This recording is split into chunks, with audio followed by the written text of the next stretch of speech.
Welcome to Mega 9 TV. Mega power star Ram Charan ప్రధాన పాత్రలో director Shankar తెరకెక్కించిన సినిమా గేమ్ చేంజర్. శ్రీకాంత్, ఎస్జే సూర్య కీలక పాత్రలు పోషించిన సంగతి తెలిసిందే. సంక్రాంతి కానుకగా భారీ అంచనాల మధ్య జనవరి 10న ఈ సినిమా థియేటర్స్ లో విడుదలై మంచి రెస్పాన్స్ అందుకుంది. ఇందులో చరణ్ నటనపై ప్రశంసలు వచ్చాయి. అయితే విశాఖలోని ఏపీ లోకల్ ఛానల్లో గేమ్ చేంజర్ పైరసీ సినిమాను ప్రదర్శించారు. ఈ నేపథ్యంలో కాపీరైట్ సేఫ్టీ సిస్టమ్స్ ఎండి హెచ్వి చలపతిరాజు గాజువాక పోలీసుల సాయంతో తమ బృందాన్ని తీసుకెళ్లి దాడి చేశారు.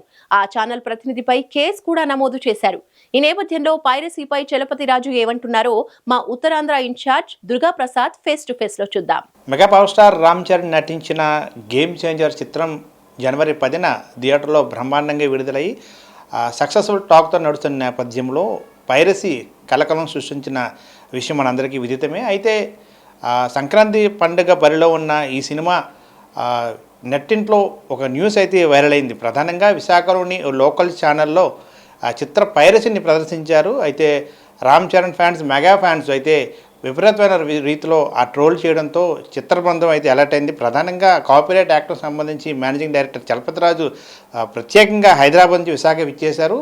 గాజువాక పిఎస్లో ఫిర్యాదు నేపథ్యం ఇమీడియట్లీ గాజువాక పోలీసు సిబ్బంది అయితే ఆ సైబర్ క్రైమ్ సంబంధించి పోలీసుల నేపథ్యంలో ఎక్కడైతే చిత్ర ప్రదర్శన చేశారో ఆ ఆఫీస్లో ఆ దాడులు నిర్వహించారో ఇమీడియట్లీ కేసు కూడా నమోదు చేయడం జరిగింది. ప్రస్తుతం మనతో పాటు ఎండి చలపతిరాజు ఉన్నారు. అసలు ఏ విధంగా ఆ పైరసీ జరిగింది, చిత్ర ప్రదర్శన ఏ రోజు జరిగింది, దానికి సంబంధించి మనం అడిగి తెలుసుకుని ప్రయత్నం చేద్దాం. సార్ నమస్తే. Ram sir latest movie Game చేంజర్కి సంబంధించి ఇప్పుడే సక్సెస్ఫుల్ రీతిలో నడుస్తున్న నేపథ్యంలో పైరసీ కలకం సృష్టించింది. విపరీతంగా ట్విట్టర్లో కావచ్చు, సోషల్ మీడియాలో ట్రోల్స్ అయింది. ఇప్పుడు చిత్ర ప్రదర్శన కూడా కేబుల్ ఛానల్ ప్రదర్శించారు. దాని మీద ఏం జరిగింది ఓవరాల్గా? ఎప్పుడైతే మాకు ఈ కేబుల్ ఏపీ లోకల్ టీవీ ఛానల్స్లో ఈ చిత్రం ప్రదర్శించినట్టుగా మాకు ఇన్ఫర్మేషన్ వచ్చిందో ఇమ్మీడియట్గా హైదరాబాద్ నుంచి వైజాగ్ రావడం జరిగింది. సో ఇక్కడ మేము కూడా ఎంక్వైరీ చేసాము. సో ఈ చిత్రం యొక్క క్లిప్పింగ్స్ కూడా రామ్ చరణ్ ఫ్యాన్స్ కానీ సోషల్ మీడియాలో ట్రోల్ అయ్యాయి. సో ఆ నేపథ్యంలో మేము వచ్చి ఇక్కడ సిపి గారిని కలిసి కంప్లైంట్ ఇవ్వడం జరిగింది.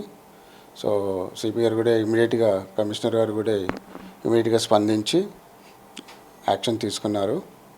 సో దీంట్లో అతన్ని ఇంటికి వెళ్ళి సెర్చ్ చేసి సిఏ గారు, ఎస్ఐ గారు, పోలీస్ బృందం, క్లూస్ టీమ్ గారు అందరం కలిసి మేము వెళ్ళి అక్కడ నెట్వర్క్ మొత్తం సీజ్ చేయడం జరిగింది.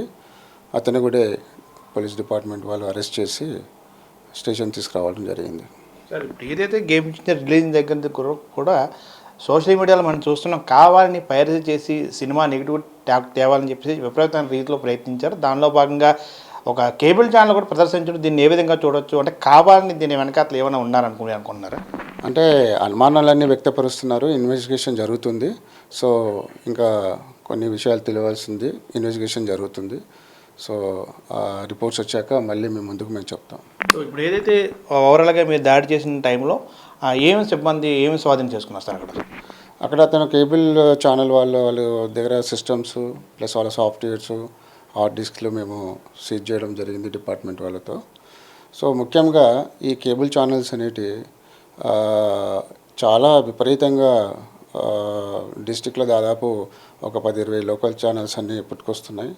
సో ఇవన్నిటిని అరికట్టాలంటే ముఖ్యంగా ఈ ఎంఎస్ఓస్ అంటే మల్టీ సిస్టమ్ కేబుల్ ఆపరేటర్స్, వీళ్ళకు ఏదైతే ఈ లోకల్ ఛానల్స్ వాళ్ళ దాంట్లో ఎంఎస్ఓ దాంట్లో ఈ ఛానల్ పెట్టి టెలికాస్ట్ చేస్తున్నారు, అంటే చూపెడుతున్నారు. సో వీళ్ళు ఒకసారి ఈ కేబుల్ ఛానల్స్ని ఎంఎస్ఓ దాంట్లో పెట్టే ముందు ఎంఎస్ఓ వాళ్ళు ఒకసారి వాళ్ళు కరెక్టా, పర్సన్సా, వాళ్ళకి ఇంత రైట్స్ ఉన్నాయా, వాళ్ళకు ఏ విధంగా వీళ్ళు నడిపిస్తున్నారు అనేది కూడా ఎంఎస్ వాళ్ళు చూడవలసిన బాధ్యత వాళ్ళకు ఉంటుంది. సో ఈ ముఖ్యంగా ఈ ఎంఎస్ వాళ్ళకి చెప్పవలసింది ఏంటంటే, సో వాళ్ళకి రైట్స్ ఉన్నాయా, వాళ్ళ సినిమాలు ప్రదర్శిస్తున్నారు, కంటెంట్ వేస్తున్నారు, ఆ కంటెంట్ వీళ్ళు కరెక్ట్గా జెన్యున్గా వీళ్ళు నడిపేయగలుగుతారని కూడా చూసుకోవాలి. లేని పక్షంలో A2గా టెలికాస్ట్ చేసిన కేబుల్ ఛానల్స్ వాళ్ళు వస్తారు, ఎంఎస్ వాళ్ళు A2 కిందకి వస్తారు. అలాగే కొన్ని ఎంఎస్ఓల మీద మేము కేసులు పెట్టడం జరిగింది. A2 కింద వాళ్ళు కేసు ఎదుర్కొంటున్నారు. సో మేము ముఖ్యంగా ఈ లోకల్ ఛానల్స్ వాళ్ళని ఇప్పటికైనా కూడా ఎంఎస్ఓలు గమనించవలసిందిగా కోరుతున్నాం మేము. సో ఇలాంటి పైరసీలు జరిగినప్పుడు లోకల్ ఛానల్ వాళ్ళు పైరసీ సినిమాలు కానీ ఎలాంటి అనుమతులు లేని సినిమాలు ప్రదర్శించినా కంటెంట్ ప్రదర్శించినా వాళ్ళ మీద మేము యాక్షన్ తీసుకున్నప్పుడు అది మీకు కూడా A2 కిందకి మీరు కూడా వస్తారు కాబట్టి ఆ కేసులో మీరు జాగ్రత్తగా అవన్నీ చూసుకొని వాళ్ళ ఛానల్స్ కనెక్ట్ చేయవలసిందిగా మేము ఈ మీడియా ముఖంగా మీకు తెలియజేస్తున్నాం. ఫైనల్గా ఈ మధ్యకాలంలో ఎక్కువ స్మార్ట్ ఫోన్ రావడంతో చాలామంది డౌన్లోడింగ్ పేరిట కొత్త సినిమాలు కూడా పైరసీ చేసి మొబైల్లో కాపీ చేస్తున్న పరిస్థితి. దీంతో చిత్ర నిర్మాతలు భారీగా నష్టపోయిన పరిస్థితి ఏర్పడుతుంది. సో మీ కాపీరైట్ యాక్ట్ సంబంధించి ఎటువంటి చర్యలు తీసుకోబోతున్నారు? దీనిపైన ఎటువంటి ఒకవేళ పైరసీ చేస్తే వారికి ఎటువంటి శిక్ష పడే అవకాశం ఉందన్నారు? తప్పకుండా మాకు ఈ సోషల్ మీడియాలో అప్డేట్ గురించి సపరేట్ టీం ఉంది. దానికి 24 గంటలు లింక్స్ కానీ వెబ్సైట్లో ఏవైతే లింక్స్ ఉన్నాయో అవన్నీ వచ్చిన ప్రతి సినిమాని డిలీట్ చేయడం జరుగుతుంది. సో అది కాకుండా ఫిజికల్గా కూడా ఇలాంటి కేబుల్ ఛానల్స్లో కానీ ఇంకా ఎక్కడైనా కూడా బస్సెస్లో కానీ కమర్షియల్ ఎగ్జిబిషన్ ఎవరు చేసినా కూడా మేము సీరియస్గా యాక్షన్ తీసుకుంటున్నాము.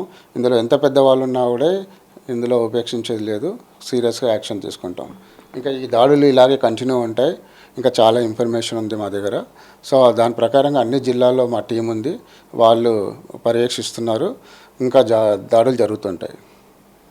చూస్తున్నాం కదా, ఏదైతే ఖచ్చితంగా పైరసీ సంబంధించి ఆ పూర్తి టీము విశాఖలో కాకుండా 2 తెలుగు రాష్ట్రాలు కూడా ప్రత్యేక ఒక టీము నెగా టీం నడుస్తుంది. ఖచ్చితంగా ఎవరు పైరసీ చేసినా ఆ కఠినమైన శిక్ష విధించే విధంగా శిక్షణ ఉండబోతుంది. అదేవిధంగా ఎవరైతే మొబైల్లో కూడా ఈ మధ్యన స్మార్ట్ ఫోన్లో కూడా ఈ కాపీరైట్ ఎక్కువగా జరుగుతున్న నేపథ్యంలో మొబైల్ షాపుల మీద కూడా ఆ దాడి చేసే ఆలోచనలో ఉన్నాం. ఖచ్చితంగా పోలీసు సహాయంతో పైరసీని కట్టడి చేసే విధంగా మేము ముందుకు పోతామని చెప్పేసి మనతో పాటు చలపతిరాజు చెప్తున్నారు. Camera person Ganesh Durgaprasad, mega 9 TV, Visakha నుండి.